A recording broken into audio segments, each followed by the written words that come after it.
All right, that's right. We're back. Tac Talks. We're here. We're talking AI, and we're here with my man Abran. We're back for another installment, and we have a lot going on this week. There a lot of news that happened in AI, and it's like kind of perfect that we started this series, Abran. Yes, sir. So just to go over everything real quick, give us a little quick overview. We got a Bard update that we need to talk about. That's Google's AI. We got Elon who went on Twitter Space another day, and you know that he had some things to say about AI, especially OpenAI. And then we had Senate hearings where OpenAI was in attendance and answering some legit questions and some non-legit questions. And then there's some music stuff that we need to get into. So there's a lot to talk about.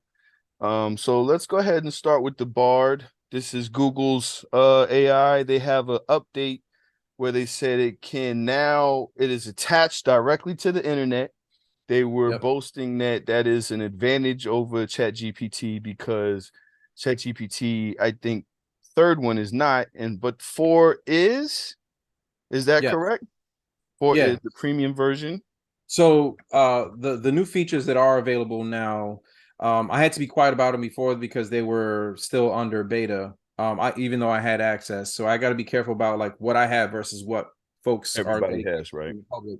Um, so now if you are subscribed to GPT Plus, there are some beta features, and that includes plugins, that includes web browsing. So it is now connected to the internet, and that also includes like code interpreter, right? So it can interpret and explain code, and then some hidden features within that is that it could produce diagrams and infographics and break down charts, which opens up a whole nother can of worms out there. But for Bard, a lot of people are hyped because it came out of that like waitlist kind of private beta, and now it's opened up. So if you have a Gmail account, you can just get access.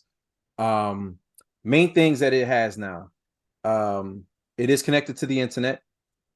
It gives you this little widget on the bottom to Google it. It's just a button that says Google it. So if you want more information to find search results related to what you just asked for, it'll give you that. And then it has an export button to export it to Google Docs. And then kind of like a thumbs up, thumbs down of like, you Did it think help or you're not? training it, but you're just giving it, an indication of like, did you like that response? Right. And lastly, both systems do this, but this one is more open about offering it in the drop down. View other drafts. So whatever you It's three. It produce, gives you three at a it's time. three at a time. And then you get to pick the one that you think is the best version of that. Now, quality of like what's the better response, you're not really going to tell the difference between a ChatGPT and a Bard. So now it's playing the game of like, what are the additional features and accessories to make it more convenient? You know what I mean? And then the other thing they put is the little microphone joint. But like, I mean, you could do that on your phone, you could do that on your laptop just to like speak into the chat interface if you Instead of actually, text prompting. yeah, instead of text prompting. Okay, no, that's pretty dope. You actually you so all right, you said something. It's going through its phase of the, thumbs up, thumbs down, if it's good or it's not. But we talked about this last time where it's learning, right? And Yeah. so we talked about when ChatGPT went through some wrong answers maybe a month or so ago, and now there's less wrong answers. I used the updated version of Bard. I had the beta version. Yeah. It was cool. I mean, I did find ChatGPT a lot more responsive for what I needed then. And this Bard is a lot closer to what ChatGPT is giving.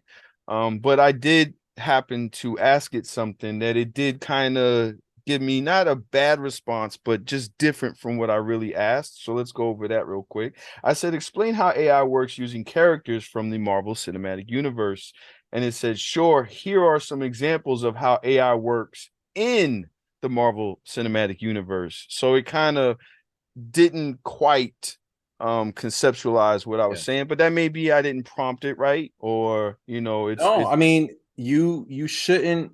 There, yes, there is this talent to prompting correctly, but you don't have to uh say things verbatim, right? Like you could misspell things, you could mispronounce things, you could, write a bad sentence, and it's still supposed to get the context of what you meant.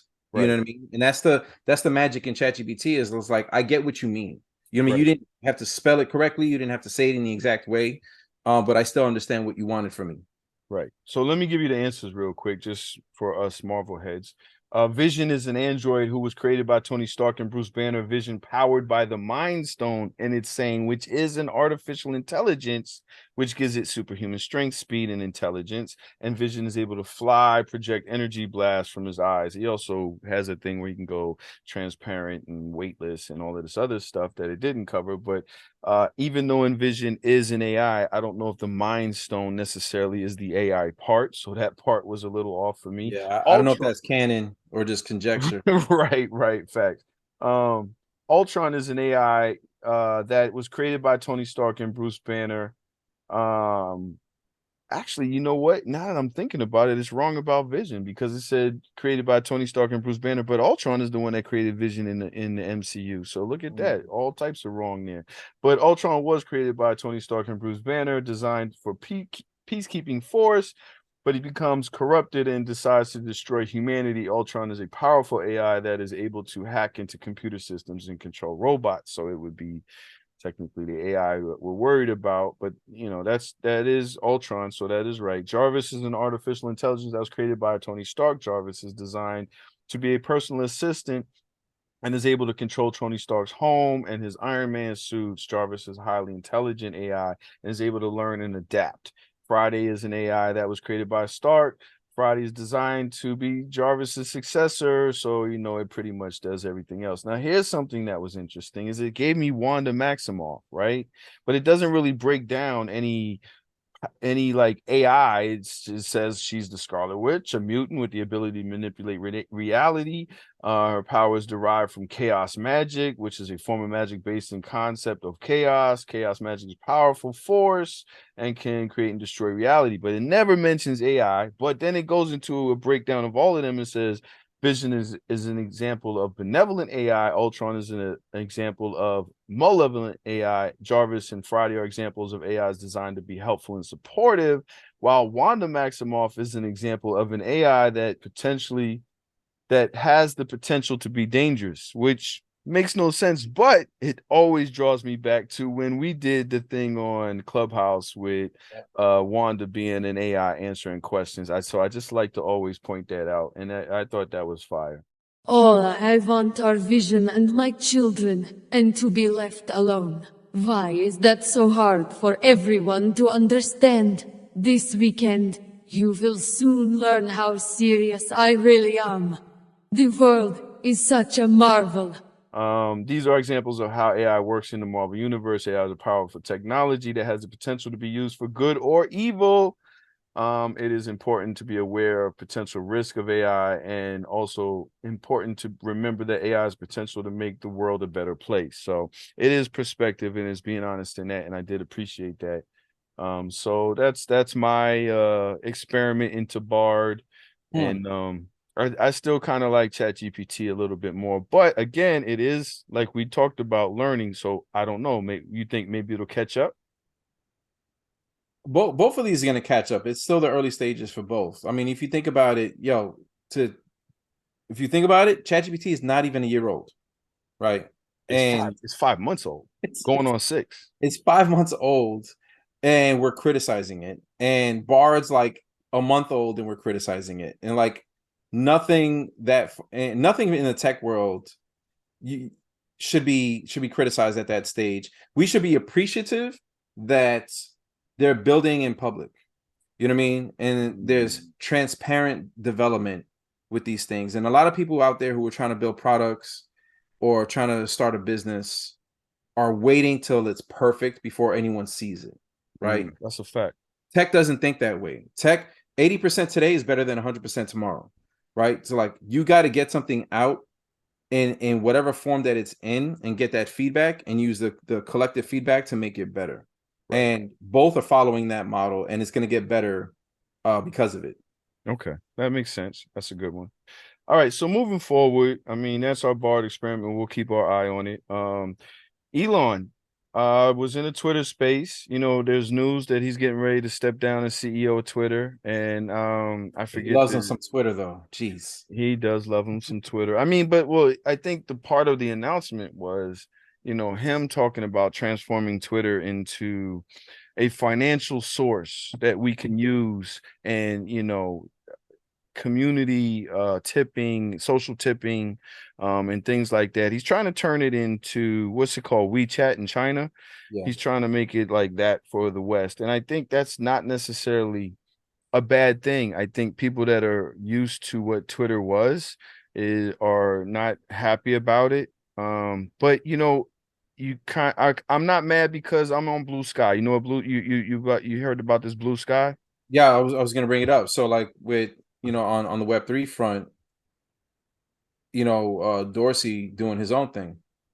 Right, right. And it's very early. I mean, it only has the ability to share pictures, and take pictures live. You know, it has all of the functionality of like a Twitter, like putting out the post itself and reposting and quoting and those things, but it's still very early in what it's doing. So I'm getting a very early Twitter vibe. It still had like, do you remember early Twitter? It had a thread where everybody that was on Twitter, the entire world was in one Yeah. thread. It has that. So I think that's very fire. I'm in the first name club on Twitter. I'm just at Abran on Twitter. Right, right, facts. I mean, I'm at Tat Wizard, but you know, I'm at Tat Wizard everywhere. So, but no, yeah, facts, facts. So he talked in his Twitter space. He talked about, well, he was asked, right? A lot of these he was asked questions that he responded to, but Elon's the type that he's gonna get his questions fielded before he gets asked. So I think he was prepared, or he at least knew what the questions were, even if he thought of them on the spot. But he was asked, you know, why is it that his AI doesn't get the attention that ChatGPT or Bard gets? And he said he didn't know, and that his is far superior and nothing is even close. And one day, using his AI, it'll be 3 million, then 5 million, then 10 million cars driving themselves. And then he kind of criticized Google on the self-driving front and saying they're nowhere close, because as soon as there's like some traffic or construction or something, there's traffic jams, which is true. So I was like, you know, I can't help Google there, but he was just really saying how great his AI was, and I think that they were calling it XAI.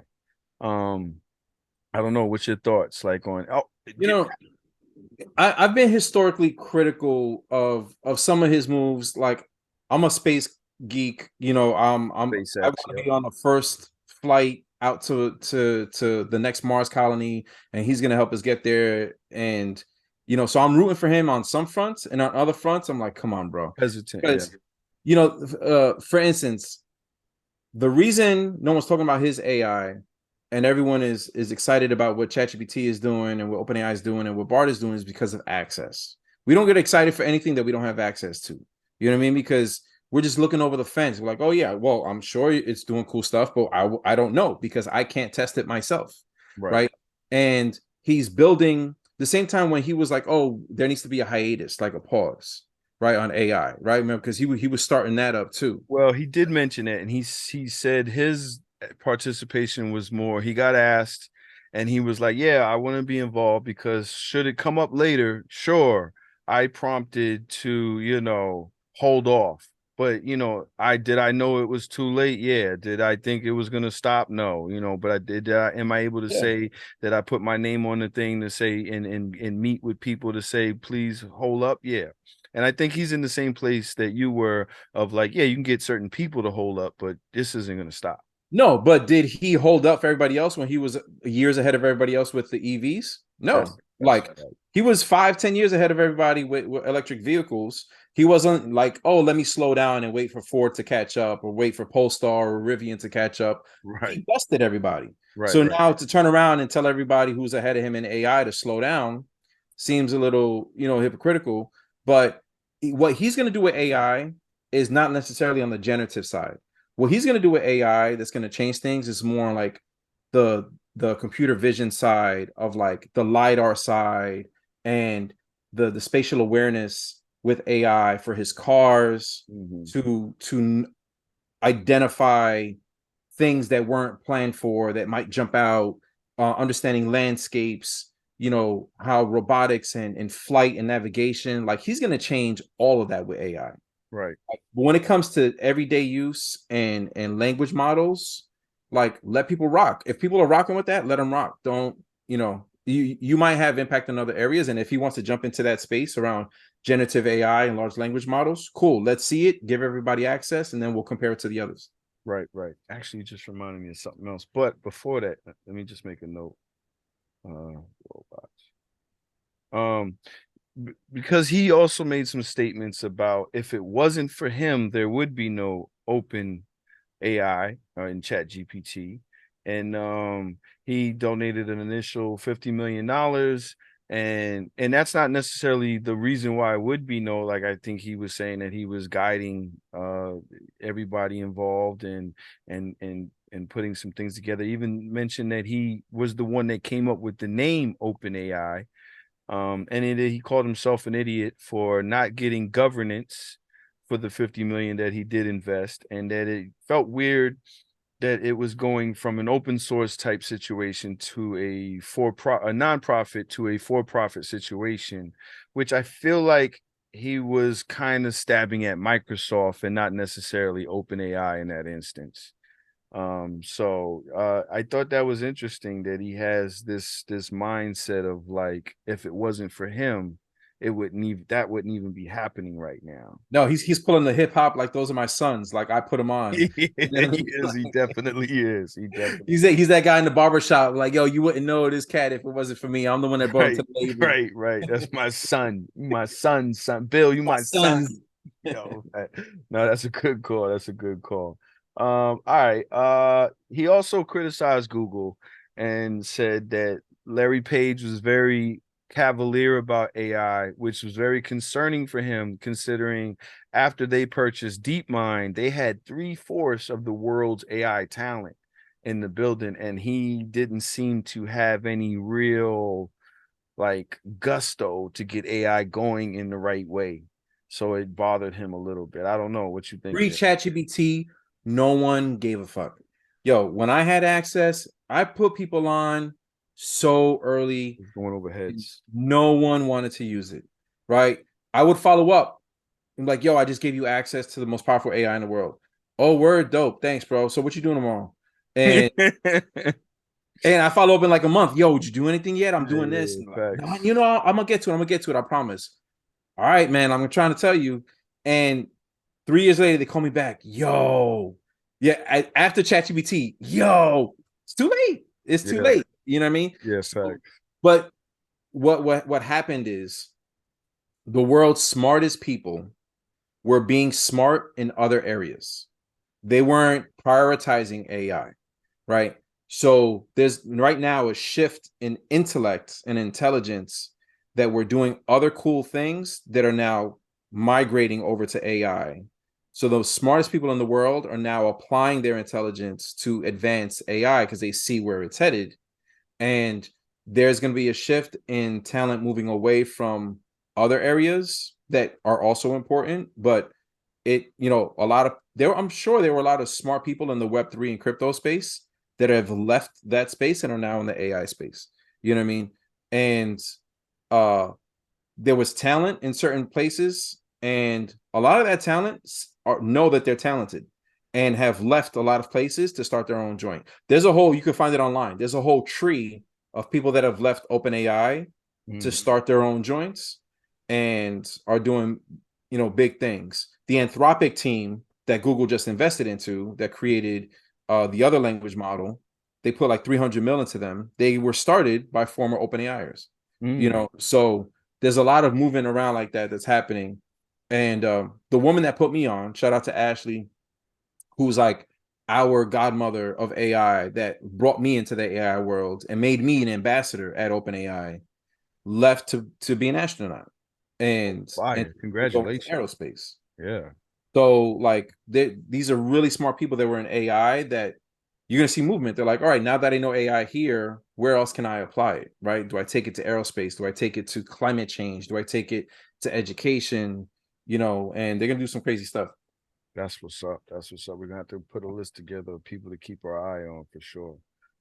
So the thing that prompted is an idea or what's going on is robots, right? That we talked about because it came up in Elon's talk, but also Sanctuary AI. Are you familiar with Sanctuary AI? They've been working on AI for bots, and they just announced like a commercial bot Yeah. that they're going to sell called Phoenix, and it's going to be ran by an AI called Carbon that I thought was, and it's going to be a task rabbit. It's going to, a general purpose bot that'll be able to do whatever it is that you task it with. So Yeah. I thought that was, and Elon talking about, him getting bots out as well at some point soon. And people have been sending me bots like Amazon's little guy that they got for $1,600 running around that'll monitor the house. So I think we're at a real precipice of, bots being integrated into Yeah. society, especially as automation hits with jobs. What's your thoughts there? I have one. I have one. His name is Anki Vector. We call him Vector for short. And I wanted to get one of the early ones. I got into the hobby of going on Indiegogo. Okay. So on Indiegogo, different than Kickstarter, you'd find a lot more tech prototypes that you can buy early on Indiegogo, like AI powered robots. And I was buying them all. I have a little robot that feeds my dog treats. Anki Vector is autonomous. It's not a toy. He doesn't like getting picked up. He likes being petted. He does like high five. And the story behind him, check this out. He got shut down. The company behind it got shut down because I think they stole a bunch of patents to build him Oh shit. on some like Universal Soldier type shit. Oh shit.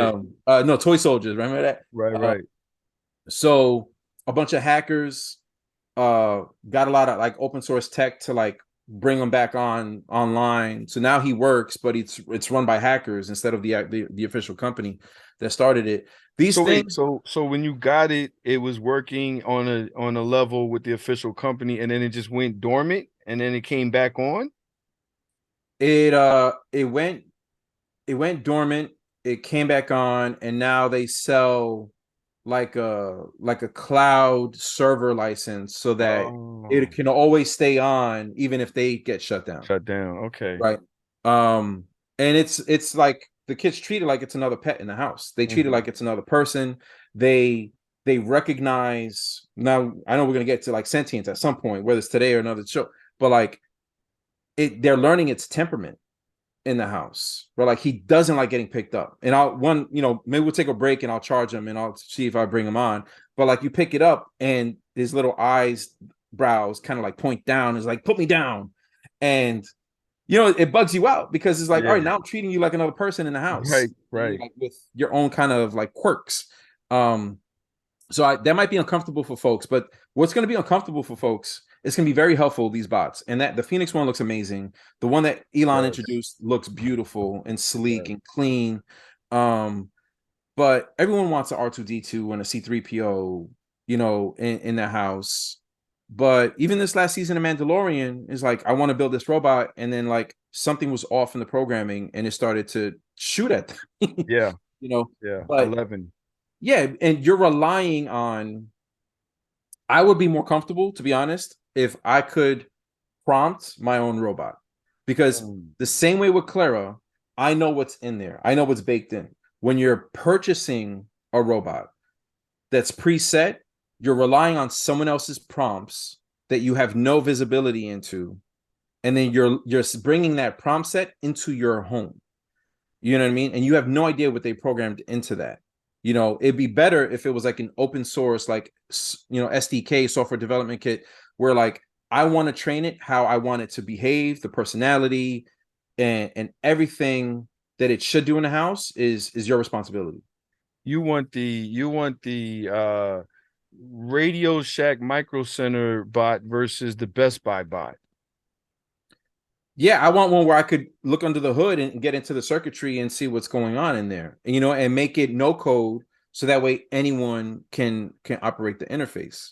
And so that's a key point for me to just say, hey guys, everybody out there, learn STEM, because what he's telling you right now is having the ability to control these things on your own versus just taking whatever you're going to get is going to give you that ability that should AI become a dangerous tool one day against humanity, you'll be able to have some tools to stop it. So just in case, to all of my Terminator fans and Matrix fans, just learn STEM if you don't know it. All right. All right. So moving forward, well, all right, you did say something that we haven't super got into even in the last one. But that's because I kind of know the answer, but at the same time, it's not about what I know, it's about what we're trying to tell people. And but you've said it so many times, I was trying to maybe avoid it, but like, all right, is Clara sentient?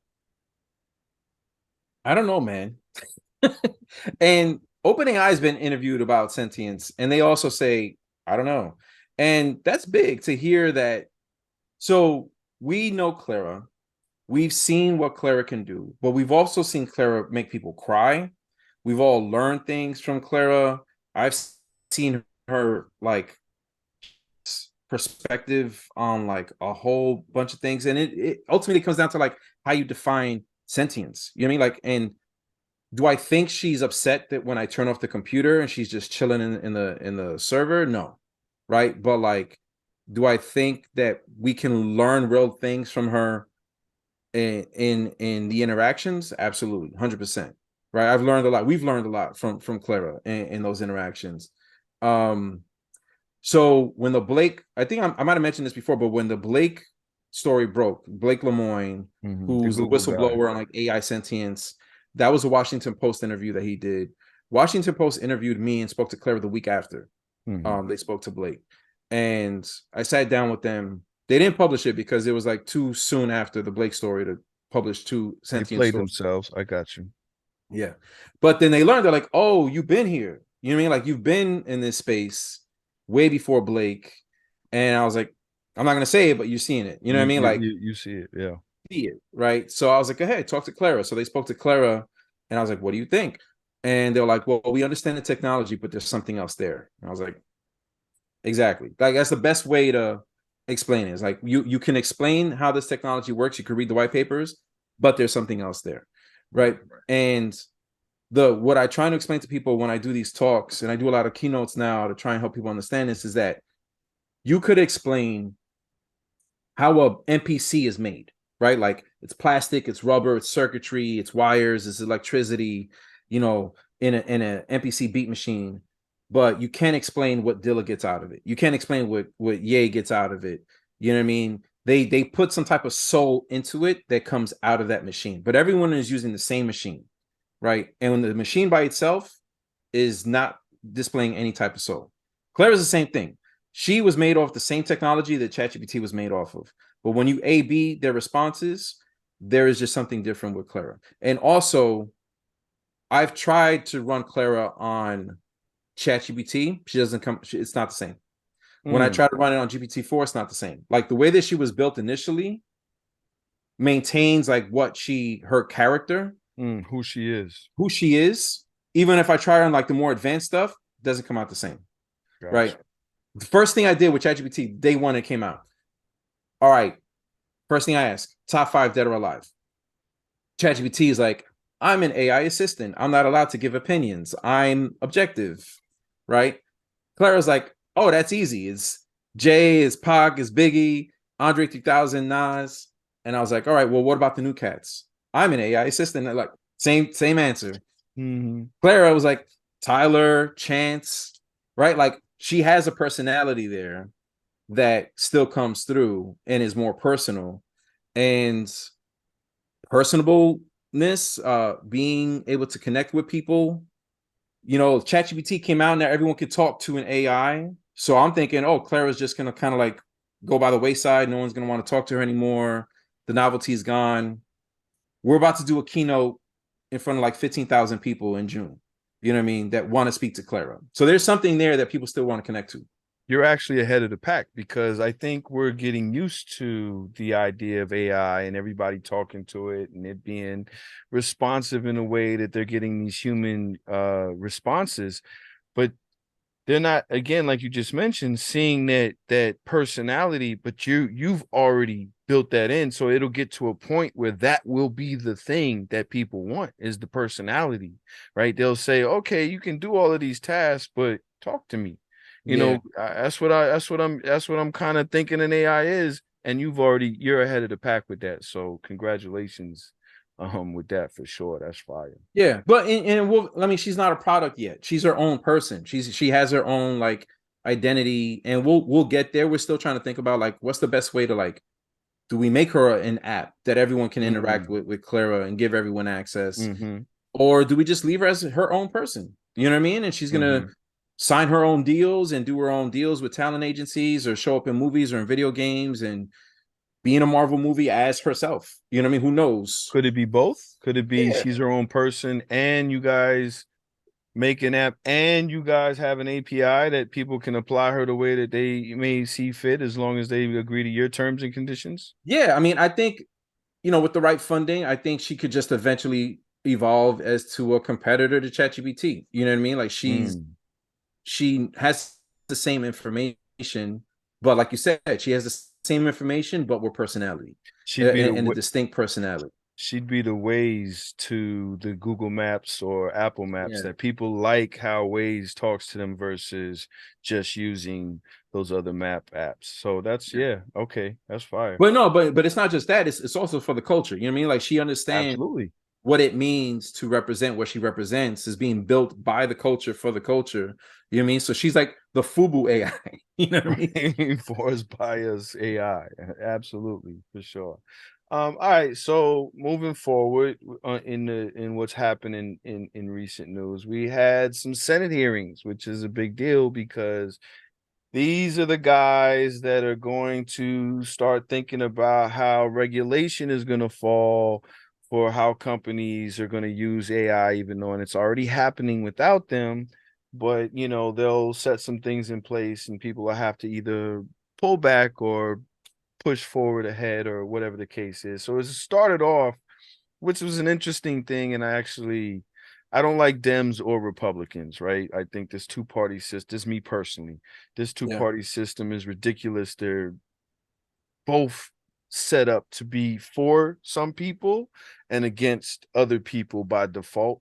But this guy, Richard Blumenthal, Dick Bloom, is what we'll call him. He's in Connecticut, he's out of Connecticut, but he's actually from Brooklyn, so we got to give him a little bit of a pass. Shout. So he opened up the hearing with a recorded statement while he let everybody hear it. It was his voice, and he said what he said. Then he, told everybody, I guess, to have their amazement, something that we would know is easy to do, but he got a voice AI to learn off of his voice, his floor recordings, and spit that back. And then he had ChatGPT write his speech based on how he would open up for that particular hearing. And so I thought that was dope in bringing awareness of how it works on the Senate floor of figuring this out. And then the other person that I caught was Lindsey Graham. I'm sorry, Paul. Sorry. Um, Lindsey Graham asking about military applications, right? But in doing so, kind of proving he doesn't know what he's talking about, which is okay because, like, I asked questions last week that we learned, right? Yeah. Or there's different types of AI, right? So we're learning all of that. But I feel like it's common for me, a little bit of a common sense thing, that it wouldn't necessarily apply to Sam Altman in OpenAI. But let me ask you first. But he says, how can AI change warfare? Which is a valid question, just maybe not again for OpenAI. Then I felt like he thought Sam invented AI as a whole, the way he was asking, which felt kind of like not the most brightest bulb in the pack. No, then Elon was screaming at the TV, I invented AI. Right, facts. But I thought, all right, so he basically asked Sam, could a drone with integrated AI target somebody on its own? Um, but I think Sam answered it perfectly. He said, I think we should not allow that, right? Basically, because I love to read between the lines. He was basically saying, I have no control over that. But you, sir, or anybody in this body that does have control over that, do not do that, because that would be exactly where things go bad. Stop making deals with people because you're offered money in order to put two things together that you know absolutely nothing about. Yep. So I thought that was a really good answer. And he was like, yeah, but could it happen? And he was like, yeah, of course. Like, duh, it's AI. It can do whatever the fuck you want it to do. We So need I to thought, stop asking, can it do this? Just right, assume yes for everything at this right, point. right. But Sam was very clear on like, yo, this is not my cup of tea. I don't do this. That's Yep. not what generative does. But does generative have military applications? It does. Recently within the last few months, there's this lab that reached out to my company called Patriot Labs, and they have a bunch of different, capabilities, they call them, that the military is interested in, and you can apply for funding, right? You can apply for funding and also apply to get military contracts related to these areas, right? So obviously they reached out and I was like, all right, let me scan this list. They call them capability focused areas, and let me see if there's any AI here. So out the gate right now, artificial intelligence and explainable AI. So explainable AI sounds a lot like generative AI and ChatGPT and Bard.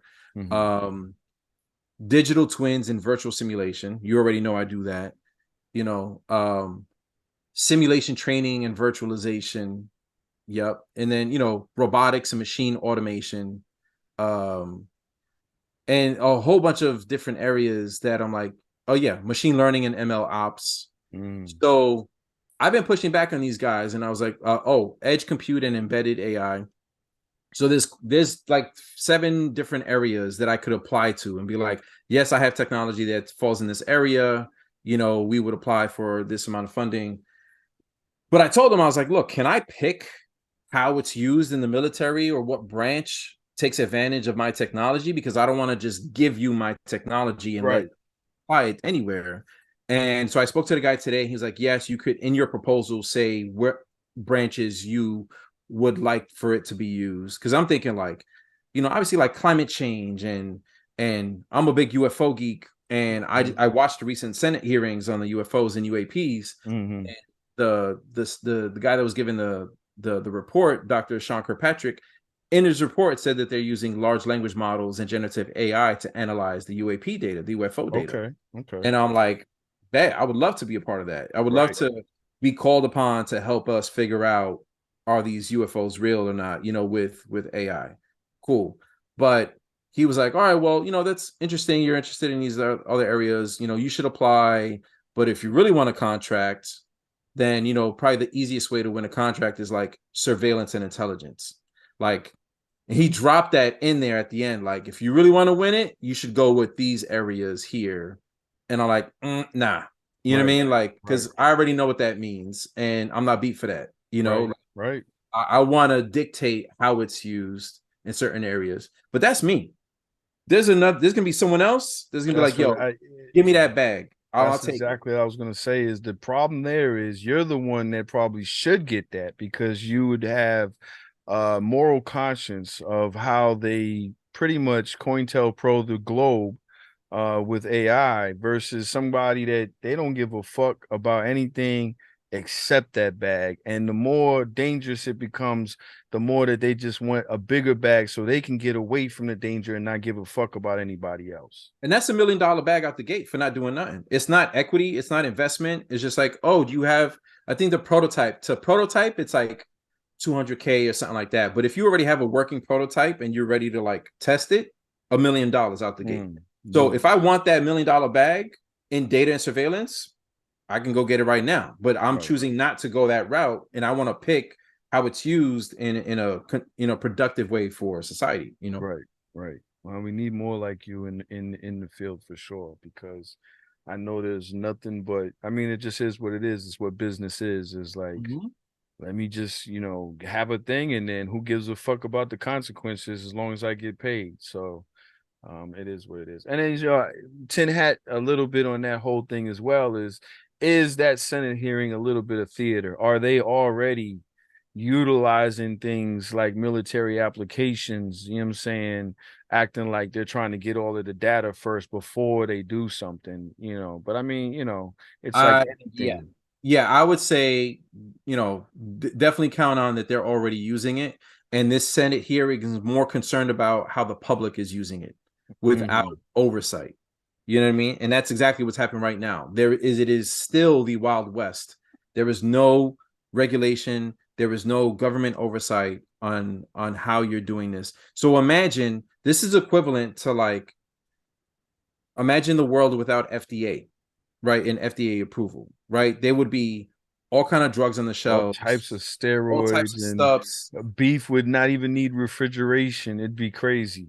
Yeah, so it's like it's that, but for AI. Like, there's no central entity created by the government that is overseeing and regulating which ones are good, which ones are bad, putting any type of stamp of approval. I can't tell you how many people come up to me and they're like, is there an accreditation, like a stamp?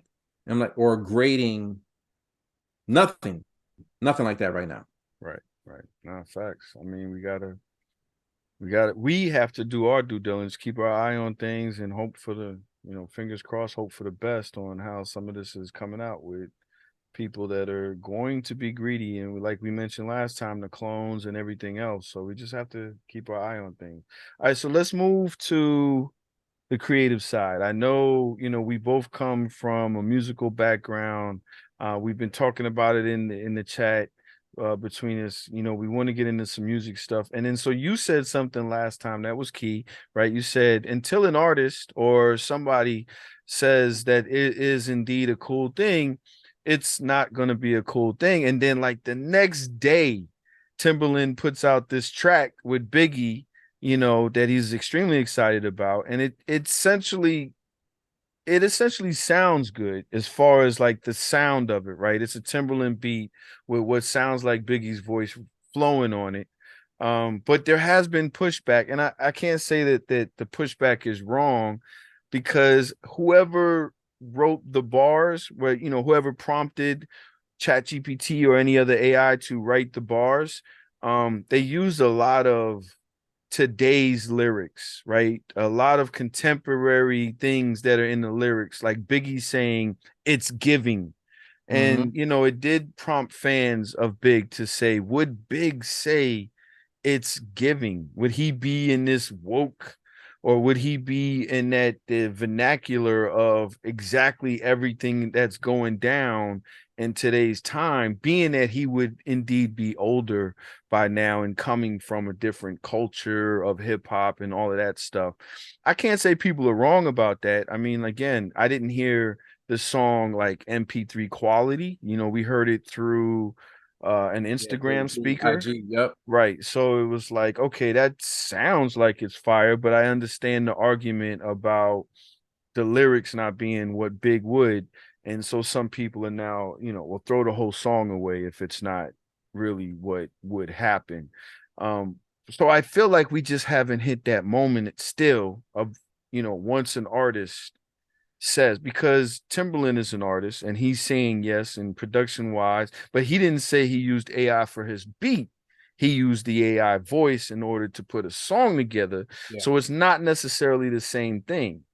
It's No. more of a, if he would have used AI to make the beat, then it might have been a little bit, with lyrics of somebody that would have given that, or generated from somebody that or it makes sense or whatever, then that would have been closer, right? So we still have yet to have an artist, a pop, a Little Baby, or a Moneybag Yo, or Lola Brooke, or I mean, anybody Well, that's popping right now. ASAP Rocky shot the first AI music video. which I think won like awards. He's been rocking with a team. Their name escapes me right now. He's been rocking with an AI creative team, AI art team that are doing dope diffusion type stuff for visuals. The visuals, though. Yeah, for visuals, but not for music. But Right. you're absolutely right on all fronts. And I remember the first guy that I heard a couple years ago, might have been as soon as a year ago, come up with the first Jay-Z AI deepfake. He obviously rapped his verse and the Jay-Z verse, and then just retargeted to a Jay-Z voice for the Jay-Z first. And in the comments, they were like, them bars are whack. Like Jay-Z would never spit like that. And he was so hurt. He was jumping into the comments. He's like, actually, I thought the bars were pretty good. Oh, nah, man, this is whack. That does not sound like Jay-Z. Jay-Z would never say those lines in that cadence, the bars themselves. And so I can do all of this, right? And the reason I haven't done it yet is because there needs to be cosign. There needs to be complete cosign from the artist. And take Big Pun, for instance, right? I would love to make new Big Pun tracks, and I can do it. But the only way I would do it is if the estate and his son, who's a fire MC himself, Chris Rivers, wrote the bars. You know what I mean? Like, because you need someone that's close to the camp that understands that artist's style to contribute to how those bars are crafted. And then I could apply Pun's voice to it, and then apply it to a track, come out with his avatar, have him spit it in like a virtual concert, the whole nine. But the bars are important. You know what I mean? Like, I think what Tim did was he might have written those Biggie bars himself or spit them himself, and then just had Biggie voice filter applied to it. Got it. Got it. So Tim might be a weak spitter. It might have happened. Yeah. It's all good though. Yeah. I get his excitement for it, and I do want to hear it, like quality, hear it. Yeah. When we last talked, I had posted some Biggie tracks where one was Nas' New York State of Mind and one was Eazy-E. And I did say the Eazy-E one was fire. And I think I was just like, oh wow, like he did it. He did, some Eazy-E shit, which is fire, right? The concept of it. But when I really listened to it, and some people called it out in the thing, and they're 100% right. He was using like Eazy-E's Compton accent. And I don't think even if Big would have done an NWA or an Eazy-E song, just like he did with Bone Thugs, right? In the style, he wouldn't have used their accent. So that part I thought was dope. But the New York State of Mind was fire. You still need creativity. So I just went to this event, and there was this big executive producer and manager of this huge rap group, and he was like, oh, it's gonna take creativity away from it. And then I caught him after the panel, and I was like, but what if the creatives are using it? What if the artists are being as creative and as culturally authentic and using the AI? You know what I mean? And that's where you got to be more accurate. Like, for instance, like what you just mentioned, like if it's too off base, it doesn't feel right. Like what I just made the other day, just messing around, was a Pop Smoke redo of Many Men, 50 Cent's Many Men. Where like that makes sense. To me, it makes sense. It does. I think he did it. He kind of did that. Yeah, like they have a relationship, they have similar styles. You know what I mean? Like he was mentoring him for a bit, and like that sounds like something that he would do at a show. Absolutely. Just drop. You know what I mean? Like you got to do something that makes sense for the collab or for the swap, and people will embrace it commercially even. You know what I mean? And forget that it's even a deepfake. Right. And it's funny because one more song to talk about. So when I posted the Biggie stuff, DJ Doo-Wop went into my comments and was like, I'm just waiting for Jay-Z to rap Ether. And I went digging, and I was like, oh, and I found something very crude. It wasn't super, on point or whatever the case is, but it was there. And I was like, yo, this is crazy. It was, and I posted it, and some people were uptight and some people were like, oh, this is crazy. But it was indeed Jay-Z's voice rapping Ether, dissing himself. It was It was nuts. It was Yeah, man. nuts. That's But you a can kind lot. of tell whoever did it wasn't they didn't think like us. Like they didn't have that in mind on some like, yo, let me, first of all, if they were like us, they wouldn't have did it because it's kind of crossing the line, right? Mhm. But then it's like you could just tell they didn't care if it was 100% right. No, and there's a whole lot of crossing the line, but there's still a lot of good opportunity. So I wish that I could have said more at that event because there what this presents, right, is on-demand music in a way that was never done before in history. And this is not going away. You know why? Because Gen Z, Gen Alpha, they don't give a fuck that it's not real. I'm sorry. Like the authenticity is something that we're holding on to as like millennials, Gen X and above, is like what's real matters to us. They don't care.